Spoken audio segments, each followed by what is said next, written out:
સુરતમાં શ્રી સૌરાષ્ટ્ર કડવા પાટીદાર સેવા સમાજ દ્વારા અશ્વની કુમાર રોડ પર નવા સમાજ ભવન નિર્માણ માટે ભૂમિપૂજન કરવામાં આવ્યું।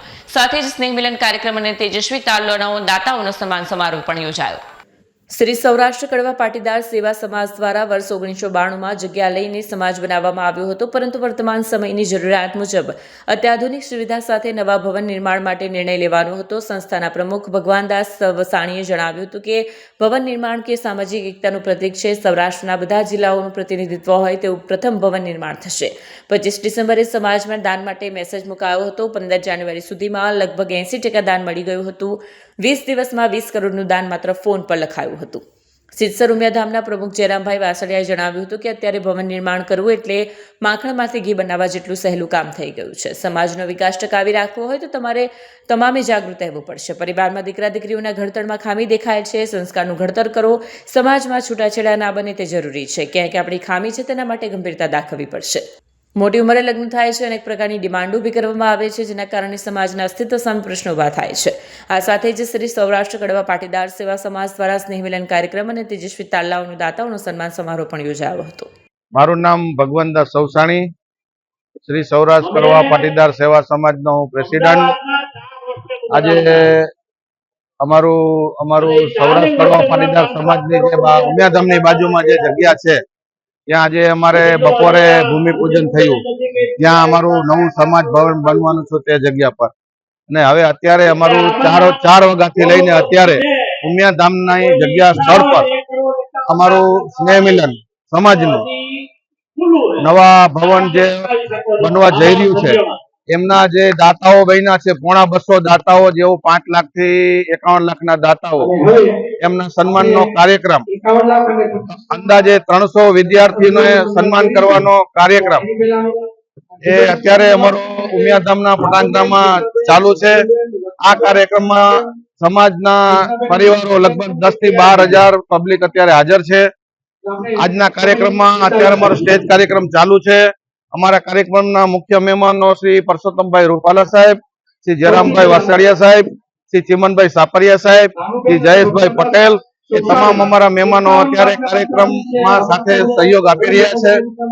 અને હું સૌરાષ્ટ્ર કડવા પાટીદાર સેવા સમાજના તમામ પરિવારોને આભાર અને ધન્યવાદ આપું છું। અને દાતાઓ જે છે, જેને દાનની ઝોલી છલકાવી દીધી છે, છેલ્લા 20 દિવસમાં અંદાજે 14-15 કરોડ રૂપિયાનું સમાજ ભવન બનાવવા માટે જે દાન આપી દીધું છે, ફોન ઉપર દાન આપી દીધું છે, એ તમામ દાતાઓને હું હાર્દલી અભિનંદન આપું છું। અને જૂના જે સમાજ ભવન અત્યારે આપણી પાસે જગ્યા છે, એ લોકોએ જે 25-30 વર્ષ પહેલા જે દાન આપ્યું છે, 1000 થી માંડીને 1 લાખ થી 3 લાખ સુધીનું, એ તમામ દાતાઓને હું હાર્દલી અભિનંદન આપું છું। એ જગ્યા અમારી અંદાજે અત્યારે 30 કરોડ રૂપિયાની જગ્યા છે। હવે અમે અંદાજે 18 કરોડ રૂપિયાનું ભવન બનાવવા જઈ રહ્યા છે। અંદાજે અમારું 45-50 કરોડનું સમાજ ભવન બનશે। અમે જલ્દીમાં જલ્દી જેટલું બને એટલું અમે 2 વર્ષમાં ભવન તૈયાર કરી અને અમારા સમાજના નાના પરિવારોને કામ આવે, લગ્ન પ્રસંગ, અન્ય પ્રસંગો માટે, અને ઓછા એકદમ નોમિનલ ચાર્જમાં એ લોકોને પરવડે એવા ચાર્જમાં આ ભવન તૈયાર કરી અને અમે સોંપવાના છે, એનું ઉદ્ઘાટન કરવાના છે। જેટલું જલ્દી બને એટલું જલ્દી અમે આ કામ પૂર્ણ કરશું। જય હિન્દ, જય ભારત। મારું નામ ધર્મેશ સરવૈયા છે। શ્રી સૌરાષ્ટ્ર કડવા પાટીદાર સેવા સમાજનો હું કારોબારી સભ્ય છું અને કાર્યકર્તા છું। યુવાના તો એટલું જ કહીશ કે અત્યારે જે પેઢી જે છે, જનરલી સોશિયલ મીડિયામાં વધારે ઇન્વોલ્વ થાય છે। હું એને એટલી જ રિક્વેસ્ટ કરીશ કે જેટલું વધારે આપણે ભણી શકીએ એટલું ભણો, ખોટી સંગત ન કરો, અને કોઈ પણ દ્રષ્ટિએ તમને જ્યાં પણ મોકો મળતો હોય લોકોની સેવા કરો। અને આવી સમાજના જે કાર્યક્રમ થતા હોય ત્યાં પણ તમે સ્વયંસેવક તરીકે આવી અને એક સારા નાગરિકની આપણે ભૂમિકા ભજવવી જોઈએ। દીકરીઓને તો ખાલી એટલું જ કહીશ, બરાબર, કે તમે અત્યારે જે પહેલા જમાનામાં છોકરીઓ ઓછી ભણતી હતી, પણ હવે તો ઘણી બધી છોકરીઓ ભણવા માંડી, વર્કિંગ લેડીઝ પણ છે। હવે તમારે છે ને બેલેન્સ કરવું પડશે કે વર્કિંગ લેડીઝ તરીકે અને ઘરની જવાબદારી પણ આપણી સાથે છે, અને સારા સંસ્કાર જો મા ઉમિયાને આપણી પાસે છે જ, તો ખોટા રસ્તે જવા કરતા આ બંને બેલેન્સ કરી અને આપણા કુટુંબને આગળ લઈ જવાની આપણી જવાબદારી છે। તો થોડો અત્યારે જે આપણા જે થોટ્સ જે હોય, જે વિચારો છે, એમાં થોડુંક પરિવર્તન લાવવાની જરૂર છે। અને યુવાનો અને દીકરીઓને બંને એટલી જ રિક્વેસ્ટ કરીશ કે અત્યાર સુધીમાં આપણે સોશિયલ મીડિયામાં વધારે ઇન્વોલ્વ છીએ, તો સારા પુસ્તકોનું વાંચન આપણે ખરેખર કરવું જોઈએ. એમાંથી જ સારા સંસ્કારનું આપણે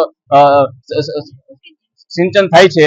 અને આવી ને આવી જે એક્ટિવિટી થતી હોય એમાં પાર્ટિસિપેટ કરી અને as a good human being બની અને આપણે લોકોની સેવા કરવી જોઈએ અને સારા નાગરિક બનવું જોઈએ. આપણા મધર ફાધર ને આપણે પણ પ્રાઉડ થવું જોઈએ કે ના, મારો છોકરો તો મારી છોકરી છે.